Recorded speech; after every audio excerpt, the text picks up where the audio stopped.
বিধায় আমরা তাৎক্ষণিকভাবে তাদের জন্য আমাদের এই মাঠের উত্তর পাশে ব্যবস্থা করে দিয়েছে। আমরা কি তাদের জন্য স্লোগান দিতে পারি একটা?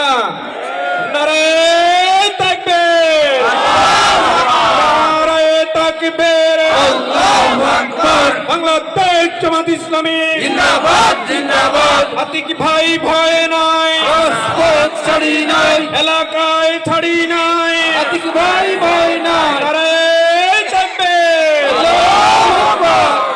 সম্মানিত যুবক ছাত্র ভাইয়েরা, জুলাই আন্দোলনে আমরা দেখেছি আমাদের মা বোনেরা পানি নিয়ে যুবকদেরকে সহযোগিতা করেছে আন্দোলনে।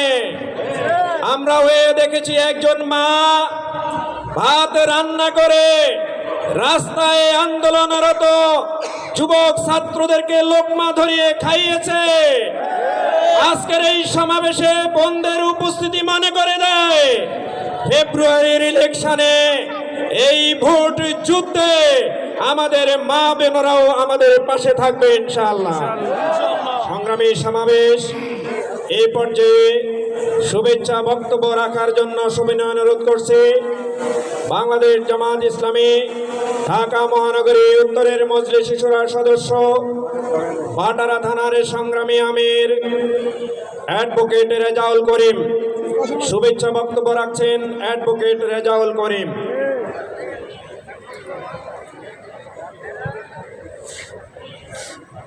আলহামদুলিল্লাহ রাব্বিল আলামিন ওয়াসসালাতু ওয়াসসালামু আলা সাইয়্যিদিল মুরসালিন ওয়া আলা আলিহি ওয়া আসহাবিহি আজমাইন। ঢাকা 11 আসনের উদ্যোগে আয়োজিত আজকের এই ছাত্র যুব সমাবেশে উপস্থিত আছেন ঢাকা 11 আসনের সংগ্রামী বাংলাদেশ জামাত ইসলামী মনোনীত সংসদ সদস্য পদপ্রার্থী, বাংলাদেশ শ্রমিক কল্যাণ ফেডারেশনের কেন্দ্রীয় সাধারণ সম্পাদক জননেতা জনাব অ্যাডভোকেট আতিকুর রহমান ভাই, উপস্থিত আছেন মহানগরের নেতৃবৃন্দ, বিভিন্ন থানা আমির এবং ছাত্র শিবিরের থানা সভাপতিবৃন্দ, সংগ্রামী উপস্থিতি এবং সাংবাদিক বন্ধুগণ, আসসালামু আলাইকুম ওয়া রাহমাতুল্লাহি ওয়া বারাকাতুহু। আমি বক্তব্য দিব না, একটা পরিসংখ্যানের কথা বলেই আমি আর কথা শেষ করব ইনশাআল্লাহ।